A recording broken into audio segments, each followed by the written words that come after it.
நகையெல்லாம் பார்த்தா அம்புட்டு அழகா இருக்கு. எல்லாத்தையும் வாங்கி மாட்டிக்கணும் போல இருக்கு. சுச்சோ யோயோ டடடா பார்க்கும்போதே அவ்வளோ ஆசையா இருக்கே. நம்மக்கிட்ட நெக்லஸ் இருக்கு, அப்புறம் தோடு நெத்திச்சுட்டி எல்லாமே இருக்கு. இன்னும் நமக்கு வேணுன்றது தங்க வளையல், அப்புறம் ஒட்டியானம், இன்னும் தங்க கொலுசு போடலாம். ஆனால் அம்மா தான் தங்கத்தில் கொலுசு போடக்கூடாது, வெள்ளியில தான் போடணும்னு சொல்லிட்டாங்க. ஐயோ எவ்வளோ காசு வரும் என்ன ஏதுன்னு தெரியலையே. இந்த உமா மட்டும் நந்தி மாதிரி இல்லாமல் இருந்தானா மொத்த பணமும் நமக்கே வரும். எப்படியும் இவங்க தம்பி வேணான்றுவாங்க. நம்ம எல்லா பணத்துலையும் நகையை வாங்கி பூட்டிட்டு நம்ம அம்மா வீட்டுக்கு போனோம், அவ்வளோதான். அங்கே ஊரில் உள்ளவர்களெல்லாம் ஆடு வாயை பொழந்துருவாளுங்க. என்னென்ன எடுக்கலாம்? தோடு எடுக்கலாமா? இல்லையோ நகை கடைக்கு எப்படா போகும், காசு எப்படா கையில் கிடைக்கும்னு இருக்கே. சீக்கிரம் எப்போ காசை கொண்டு வந்து தருவாங்கன்னு தெரியல. கொண்டு வந்து கொடுத்த உடனே அடுத்த நிமிஷம் நகைக்கடை வாசல்ல போய் நின்றுணுண்டாப்பா. ஷோ, எந்த இடத்துல மிஸ்டேக் ஆகுதுன்னே ஒன்றும் தெரிய மாட்டேங்குது. வேலை செய்யறதுக்கும் மனசு இல்லை, வீட்டு பிரச்சனை, இதெல்லாம் யோசிச்சு யோசிச்சு அப்படியே மண்டையே குழம்புது. கல்யாணத்துக்கு முன்னாடி கூட ஏதோ நிம்மதியா இருந்தேன், எந்த ஒரு இதுவும் இல்லாம. ஆனா இப்ப கல்யாணம் பண்ண நாள்ல இருந்து எப்பா தினந்தோறும் பிரச்சனை பிரச்சனை பிரச்சனை. வீட்டுல ஒரு நிமிஷம் நிம்மதியா இருக்க முடியல. அதுவும் இல்லாம இந்த ஜானகி அதை இதுன்னு சொல்லி சொல்லி சொல்லி என்னை அப்படியே பைத்தியம் பிடிக்க வச்சிருவா போல இருக்கு. வீட்டில் அம்மா ஒரு பக்கம், தங்கச்சி ஒரு பக்கம், மனைவி ஒரு பக்கம், இப்படி எல்லாரும் ஒவ்வொரு பக்கம் வரிஞ்சு கட்டிக்கிட்டு சண்டைக்கு வந்தா நான் இந்த வீட்டில் இருக்கிறதா இல்லை சன்னியாசியாவே போயிடலாமான்னு தோணுது. இதுக்கு கல்யாணம் பண்ணாமல் இருந்திருந்தேன்னா கூட நிம்மதியாக இருந்திருப்பேன் போல இருக்கு.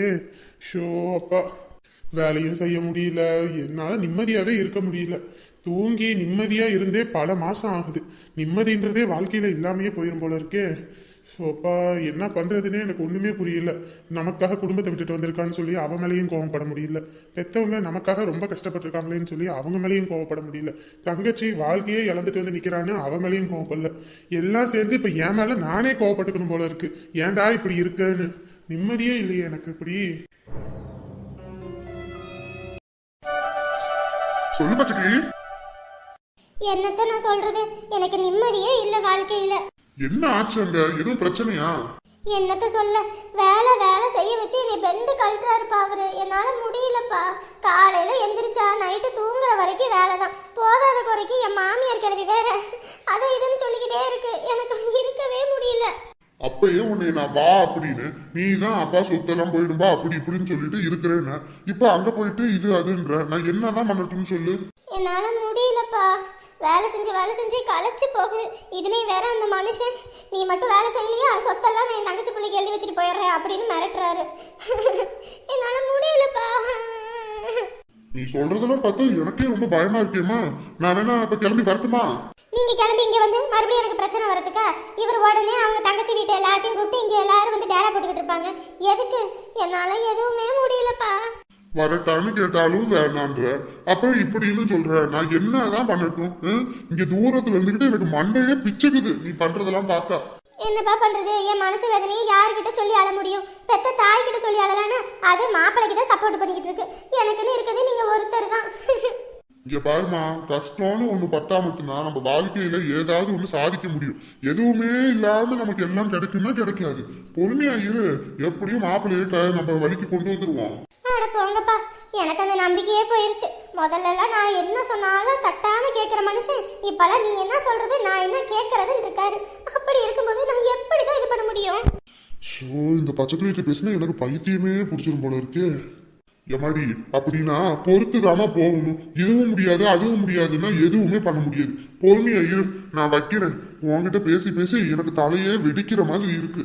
என் கஷ்டம் உங்களுக்கு கூட புரிய மாட்டேங்குதுப்பா. பச்சைக்கிளி, அவன் வந்துட்டான். வந்தோடனே சாப்பாடு எடுத்து வை, குடிக்கிறதுக்கு தண்ணி வந்து கொடு, டீ வச்சு கொடு. அதை விட்டுட்டு போன் பேசிக்கிட்டு உட்காந்துருக்க. அதுக்கப்புறம் அவன் கோவம் வந்து கத்து கத்துன்னு கத்துவான். அதெல்லாம் தேவையா? சீக்கிரம் எடுத்துட்டு வா. போனேன் அப்புறமேட்டு உட்காந்து பேசு. மனுஷனுக்கு நிம்மதியே இல்ல. அமுதா, இந்த இடம் உனக்கு பிடிச்சிருக்கா? ரொம்ப பிடிச்சிருக்குங்க. இந்த மாதிரி இடத்துக்குலாம் வரணும்னு சின்ன வயசுல ரொம்ப ஆசை இருந்துச்சு. ஆனா அதெல்லாம் எதுவுமே நடக்கல. ஆனா இப்போ இங்கெல்லாம் வரதை பார்த்தா ரொம்ப சந்தோஷமா இருக்கு. கவலையே படாத. இந்த மாதிரி ஒவ்வொரு இடத்துக்காக உன்னை டெய்லியும் கூட்டிட்டு போகணும்னு ஆசை. ஆனா வேலையெல்லாம் இருக்கும். அதனால மாசத்துக்கு ஒருக்க உன்னை இந்த மாதிரி நிறைய இடங்களுக்கு கூட்டிட்டு போறேன். சரியா? சரிங்க. நான் மனசு சரியில்லாத போதெல்லாம் அடிக்கடி இந்த பீச்ல இங்க வந்துதான் உட்கார்ந்துருப்பேன். இந்த அலைகளை பார்க்கும்போது ஒரு மாதிரி நிம்மதியா மனசுக்கு அமைதியா இருக்கும். ஆமாங்க, நீங்க சொன்னபடி மனசுக்கு அமைதியா நிம்மதியா இருக்கு. நம்ம கல்யாண வாழ்க்கையில எவ்வளோ பிரச்சனைகள் எவ்வளவோ இருந்தாலும் இந்த இடத்த வந்து இங்க பார்க்கும்போது அதெல்லாம் அவ்வளோ பெருசே கிடையாது அப்படின்ற மாதிரி இருக்கும் எனக்கு. இவர் என் மேலே இவ்வளோ பாசமாக அன்பாக இருக்காரு. ஆனால் நான் அந்த விஷயத்தை மறைக்கிறது ரொம்ப பெரிய தப்பாக இருக்கு. பின்னாடி இவருக்கு தெரிய வந்துச்சுன்னா அது இவர் எப்படி நினைப்பாரு என்னன்னு தெரியல. நம்மளே அவர்கிட்ட சொல்லிடுவோம். என்னங்க? என்ன முதா, எதுவும் சாப்பிட்றதுக்கு எதுவும் வேணுமா? ஐஸ்கிரீம் எதுவும் வாங்கிட்டு வரவா? ஐயோ அதெல்லாம் ஒன்றும் வேணாம். உங்ககிட்ட ஒன்று சொல்லணும். ஏன்கிட்டயா? என்ன? இல்லை, இந்த விஷயத்த நான் சொன்னால் நீங்கள் எதுவும் என்னை தப்பாக நினச்சிக்குவீங்களோன்னு பயமாக இருக்கு. இங்க பாரு, உனக்குள்ள ஏதாவது பர்சனல் இருந்தாலும் எனக்குள்ள ஏதாவது பர்சனல் இருந்தாலும் நம்ம 2 பேரும் தான் பேசி தெரிஞ்சுக்கணுமே தவிர மத்தவங்க சொல்லி நமக்கு தெரியக்கூடாது. சரியா? எதா இருந்தாலும் ஓப்பனா சொல்லு. என்ன? ஏங்க, இப்போ நான் கழுத்தில் போட்டிருக்கேன்ல இந்த நெக்லஸ், ஆமா. இது அண்ணே வாங்கி கொடுத்தது. அண்ணனா? ஆமா, ஆனந்தன் அண்ணன். சரி, அதனால என்ன இப்போ? ஏங்க, நம்மளோட கல்யாணத்துக்காக நான் 7 பவுன் சேர்த்து வச்சிருந்தேன். அதுதான் போடலான்ட்டு இருந்தேன். அப்புறமேட்டுக்கு அண்ணன் தான் வந்து அன்னைக்கு தெரியாம இந்த நகையை வாங்கிட்டு வந்து கொடுத்து, இதை போட்டுக்கம்மா, எப்படியும் ஒரு 10 பவுன் கூட போடலின்னா எதுவும் நினச்சிக்குவாங்க, பின்னாடி உங்க அண்ணியே உனக்கிட்ட ஏதாவது பிரச்சனை பண்ணுவா, அவளுக்கு தெரியாம இதை போட்டு வரேன் அப்படின்னு சொல்லி என்கிட்ட கொடுத்தாரு. நான் வேண்டான்னு தான் சொன்னேன். ஆனா அண்ணன் கொடுத்து கம்பல் பண்ணும்போது எனக்கு என்ன பண்றதுன்னு தெரியல. அதனால வாங்கிக்கிட்டேன். இன்னும் இந்த விஷயம் அன்னைக்கு தெரியாது. அன்னைக்கு தெரிஞ்சா என்ன நடக்கும்னு கூட எனக்கு தெரியல. ஏ அமுதா, நான் உன்கிட்ட என்ன சொன்னேன்? யாரோட காசும் வேணாம், யாரோட நகையும் வேணாம், நீ கட்டின சிலையோட வா, அதுவே போதும்னு சொன்னேன்ல. அதை விட்டுட்டு எதுக்கு இதெல்லாம் வாங்கின? அண்ணன் வற்புறுத்தி கொடுக்கும்போது எனக்கு என்ன பண்றதுனே தெரியல. அதான் வாங்கிட்டேன். அதுவும் இல்லாம யாருக்கும் தெரியக்கூடாதுன்னு வேற அண்ணன் சொல்லிட்டாங்க. எனக்கு அதை என்ன பண்றதுனே ஒன்றும் புரியல. அதான்.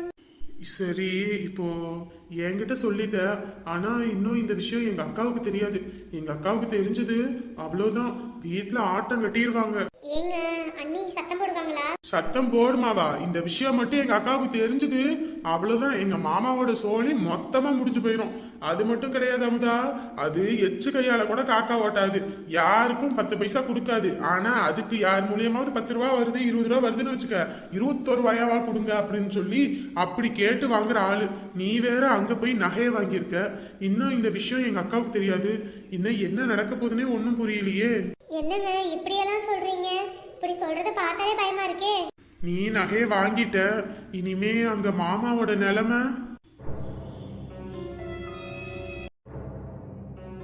அப்பா, சரியான வேலை இன்னைக்கு. கொஞ்ச நேரம் அப்படியே படுத்து ரெஸ்ட் எடுத்தாதான் நல்லா இருக்கும்.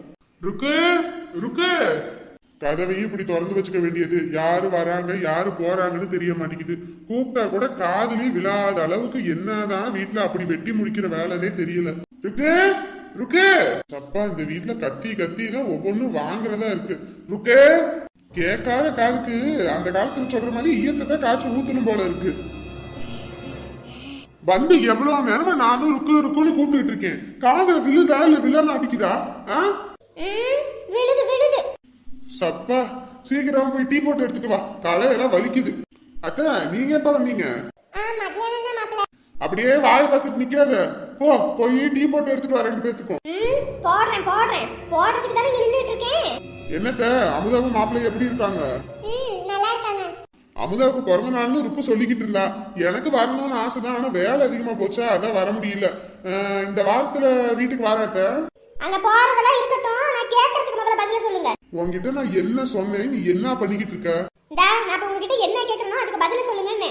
ஐய, மனுஷன் இந்த வீட்டுல நிம்மதியா இருக்கவே முடியாது போல இருக்கு. எப்ப பார்த்தாலும் இதுக்கு பதில சொல்லுங்க அதுக்கு பதில சொல்லுங்க. இது ஸ்கூலா இல்ல வீடா? பேசுறதெல்லாம் நல்லா வக்கனையா தான் பேசுறீங்க, ஆனா பல தில்லாலங்கடி வேலையும் சேர்த்துதான் பண்ணிக்கிட்டு இருக்கீங்க. ருக்கு, வாய்க்கு வந்தபடி பேசிக்கிட்டு இருக்காத. இப்ப என்ன உனக்கு பிரச்சனை? உங்களை நான் கட்டுனதே எனக்கு பெரிய பிரச்சனை தான். ஓ ராமா, வீட்டுக்கு வந்தா நிம்மதியே இல்ல, எங்கேயாவது போயிடலாம் போல இருக்கு. அதுக்கு தானே ஆசைப்பட்டுக்கிட்டு இருக்கீங்க. சப்பா, உனக்கு என்னமா பிரச்சனை சொல்லுமா? ருக்கு, காப்பி கேட்டார்ல, வச்சு கொடு. எதா இருந்தாலும் அப்புறம் பேசிக்கலாம். ஆமாமா, உன் மாப்பிள்ள எல்லா தில்லாலங்கடி வேலையும் பாப்பாரு. அவருக்கு காப்பி டிஃபன் எல்லாம் நான் செஞ்சு கொடுக்குறேன். ருக்கு, என்னன்னு சொல்லு. சொல்லாம நீ பாட்டுக்கு பொடி வச்சு பேசிக்கிட்டு இருக்காத. இல்ல, அன்னைக்கு என்கிட்ட என்ன சொன்னீங்க? ருக்கு, கம்முனு இருமா. நீ கம்முனு இரு. என்னன்னு சொல்லு. அன்னைக்கு செல்வத்துக்கு 1.5 லட்சம் வாங்கி கொடுத்தேன்னு சொன்னீங்கல்ல, அவரு உங்களுக்கு வாங்கி கொடுத்தாரா இல்ல நீங்க வாங்குனீங்களா? என்ன ருக்கு, அன்னைக்கு நான் சொன்னதை நீ இன்னும் நம்பலையா? ஆமா ஆமா, நான் நம்பி நம்பி ஏமாந்ததுதான் மிச்சம். ருக்கு, யாரோ என்னைய பத்தி உன்கிட்ட தப்பு தப்பா சொல்லிக்கிட்டு இருக்காங்க. அவங்க பேச்ச கேட்டுக்கிட்டு நீ ஆடிட்டு இருக்க.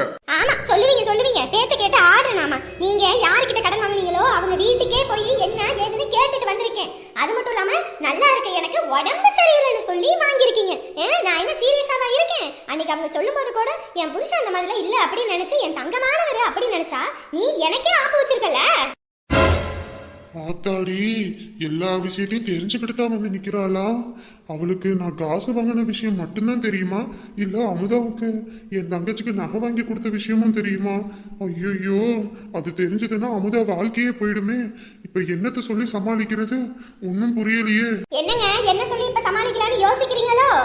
இங்க பாரு, நான் காசு வாங்கினது உண்மைதான். இப்ப அதனால என்ன? பாத்தியாமா, உன் மாப்பிளைக்கு சர்டிபிகேட் கொடுத்தல உத்தம புத்திரர்னு பார்த்தல்ல. எதுக்கு வாங்குனீங்க? ஏன் வாங்குனீங்க? யாருக்காக வாங்குனீங்க? இங்க பாரு, பர்சனல் இஷ்யூ, அதனால வாங்கினேன். இப்ப என்ன? எனக்கு தெரியாம ஏன் வாங்குனீங்க? அதுவும் இல்லாம எனக்கு இப்படின்னு சொல்லி எதுக்கு வாங்குனீங்க? போய் பேசிட்டு இருக்காதீங்க சொல்லிட்டேன். ஓ அத்தை, உங்க பிள்ளைக்கு சொல்லி புரிய வைங்க அத்தை. ஒரு சில விஷயங்களுக்காக வாங்கினேன், அதை இப்ப சொல்ல முடியாது. மாப்பிள்ள எதா இருந்தாலும் சொல்லுங்க மாப்பிள்ள. ஒரு பொய்ய மறைக்க பல பொய்ய சொல்ல வேண்டியதா இருக்கும். அதுவே ஒரு உண்மையை சொல்லிட்டோன்னு வச்சுக்கோங்களேன், அந்த நிமிஷத்துலயே அது முடிஞ்சு போயிடும். இப்ப பாருங்க, அன்னைக்கு நீங்க சொன்ன பொய் இத்தனை நாளுக்கு அப்புறம் வந்து வெடிக்குது. அதுக்காக தான் சொல்றேன், எதா இருந்தாலும் சொல்லிருங்க மாப்பிள்ள. அத்தை, இப்போதைக்கு என்னால சொல்ல முடியாது. அது நேரம் வரும்போது நான் சொல்லுவேன், அவ்வளவுதான். இங்க பாருங்க, எனக்கு இப்பயே தெரிஞ்சாகணும். அன்னைக்கு கூட என் தலையில அடிச்சு சத்தியம் பண்ணீங்கல்ல, உங்களை நான் இனிமே நம்பவே மாட்டேன். இப்ப எதா இருந்தாலும் எனக்கு சொல்லுங்க, சொல்லியே தீரணும். சொல்லுங்க சொல்லுங்க சொல்லுங்க சொல்லுங்க சொல்லுங்க. ஷோ அத்தை, நான் ஏற்கனவே வேலை செய்யற இடத்துல பல பிரச்சனையை அனுபவிச்சுட்டு இருக்கேன். யாருக்காக? எல்லாம் உங்க பிள்ளைக்காகவும் என் பிள்ளைக்காகவும் தான். அப்படி இருக்கும்போது குடும்பத்துக்காக கஷ்டப்படுற ஆளை இப்படி வந்து பேசி கேட்டுட்டு இருந்தா என்ன அர்த்தம்? நான் தான் அதுக்கு சொல்றேன்னு சொல்லிட்டேன்ல. சும்மா அதை இப்பயே வந்து நோண்டி நோண்டி கேட்டுட்டு இருந்தா எப்படி? நான் அதெல்லாம் நேரம் வரும்போது காலம் வரும்போது சொல்லுவேன், அவ்வளவுதான். சொல்லாம ஓடுறீங்களா? ஓடுங்க ஓடுங்க. என்னைக்கா இருந்தாலும் அதை நான் கண்டுபிடிக்க தான் போறேன். கண்டுபிடிச்சு அன்னைக்கு இருக்குது உங்களுக்கு. ஷோ, புள்ள வாழ்க்கை நல்லா இருக்கு, சந்தோஷமா இருக்காங்கன்னு நினைச்சா இப்ப இது என்ன புது பிரச்சனை? ஐயோ சாமி. பாத்தியாமா, உன் மாப்பிளைக்கு சர்டிபிகேட் கொடுத்துக்கிட்டு தெரிஞ்சியே இப்ப எப்படின்னு? அவர் வண்டவாளம் தண்டவாளத்துல ஏறிடுச்சு, அதனால தலை தெரிச்சு ஓடுறத. ஷோ ருக்கே, அவர்தான் ஏதோ ஒரு விஷயம் இருக்குன்னு சொல்றாருல்ல, அதனால பொறுமையா இரு. மாப்பிள்ளையே அவர் ஏதா இருந்தாலும் சொல்லுவாரு. இப்படி பண்ணாத சரியா? அப்புறம் வேலைக்கு போய் குடும்பத்துக்காக சம்பாதிக்கிற ஆம்பளைங்களை இப்படி சந்தேகப்பட்டு வச்சுக்க, அப்புறம் வீட்டுக்கு வரணும்ன்ற எண்ணமே இருக்காது. ஏதாவது ஒண்ணு கிடக்க ஒண்ணு பண்ணிக்கிட்டாருன்னா என்ன பண்றது? பொறுமையா இருமா, வாய அடக்கு. இப்படி வாழ்ந்து கத்தாத. உன் வாய் தான் உனக்கு பிரச்சனையே. ஆமாமா, எனக்கு இவ்வளவு சொல்லு, ஆனா உன் மாப்பிளைக்கு எதுவும் சொல்லாத. ஷோ, எப்ப நான் என்ன சொல்றதுனே தெரியல. எனக்கு அப்படியே கிறுகிறுன்னு வருது. ஆமா, இவரை கட்டி என் தலையில வச்சுட்டு இப்ப உனக்கு கிருகிருன்னு வரும், எல்லாம் வரும். ஐயோ ராமா, இந்த மாப்பிள்ளை தம்பி எதுக்கு வாங்கினாருன்னு சொல்ல வேண்டிதானே. சொல்லாம இவர் பாட்டுக்கு போயிட்டாரு. இனி இவ என்னென்ன பிரச்சனை பண்ண போறானே தெரியலையே. ஐயோ ராமா. பச்சைக்கிளி வீட்டுல இருந்து போனதுல இருந்து இந்த மனுஷன் ஒரு பொட்டு வீட்டுல தூங்கி எந்திரிக்கிறது இல்ல. எப்ப பார்த்தாலும் அங்கேயும் இங்கேயுமா அலைஞ்சுக்கிட்டு திரியிறது. ஏன்னா இப்படி இருக்கிறதுனே தெரியலையே. மண்டையில தேங்காய் விழுந்து விழுந்து இந்த மனுஷனுக்கு மண்டையில இருக்கிறது எல்லாம் கரைஞ்சு போச்சா என்னமோ. இவளும் போனவ ஒரு போன் பண்ணியாவது என்ன ஏதுன்னு சொல்றாளா? ஒன்னும் இல்ல, எதை எடுத்தாலும் அவங்க அப்பங்கிட்ட போன போட்டு என்னத்தையோ சொல்லிக்கிட்டே இருக்கா. ரெண்டு பேரும் என்னத்தை தான் மணிக்கணக்கா பேசுறாங்கன்னே தெரியல. என்னமோ இப்பதான் கல்யாணம் பண்ணி கொடுத்த மாதிரி இவளும் பண்ணிக்கிட்டு இருக்கா, இவரும் பண்ணிக்கிட்டு இருக்காங்க. இன்னும் 4-5 வருஷத்துல பேர குழந்தை பார்க்க போறா. இன்னமும் அப்பங்கிட்ட அதை இதுன்னு குறை சொல்லிக்கிட்டு இருக்கா. இவளை என்னத்தை சொல்லிதான் திருத்துறது? இந்த மாதிரி எல்லாம் நாங்க இருந்தோம்னா இன்னத்துக்கு எப்படி எப்படியோலாம் இருந்திருக்கலாம். ஆனா நாங்க அப்படி இல்லாம இருந்து வளர்த்த இப்ப இந்த பிள்ளைங்க சோகுச பார்த்துக்கிட்டு புருஷ வீட்டுல வேலை செய்யறதுக்கு கூட குறை பேசிக்கிட்டு இருக்காங்க. என்னமோ போ, மனசே என்னமோ மாதிரி இருக்கு. ஒரு பிள்ளைய பெற்றதுக்கு பதிலாக ஒரு பையனையே பெற்றிருக்கலாமோன்னு தோணுது. ஒன்னே கண்ணே கண்ணுன்னு செல்லம் கொடுத்து வளர்த்ததுக்கு போற வீட்டுல கொஞ்சம் கூட மட்டு மரியாதையே இல்லாம இருக்கிறா. இவ காலெல்லாம் எப்படிதான் ஓட போகுதுன்னு தெரியல. புருஷன் கூட பிறந்த நாத்தனாரை பாக்குறது இல்ல, பெத்த தாய் மாமியாரை பாக்குறது இல்ல. இவ இப்படி இருந்தானா வீட்டுக்கு வர மருமவ இவளை எப்படிதான் பாப்பாங்க? அது இன்னமும் புரிய மாட்டேங்குது. இவங்க அப்பன் காலத்துக்கு அப்புறம் காசு பணமுமா இவ கூட வந்து நிக்க போகுது. சொந்த மந்தை எதுவும் வேணான்னு இருக்கிறா. இவ காலமெல்லாம் எப்படி போகும்னு தெரியறத நினைச்சு எனக்கு ஒரு பக்கம் உடம்பு சரியில்லாம போயிடும் போல இருக்கு. இந்த மனுஷன் வெளியே போனவர் இன்ன வரைக்கும் வீடு வந்து சேரல. என்னைக்கு தான் வீடு வாசன்னு தோணுமோ தோணாத இந்த மனுஷனுக்கு எல்லாம் இங்க வந்து மாட்டிக்கிட்டு எனக்கு தான் பெரும் ரோதனையா கிடக்கு.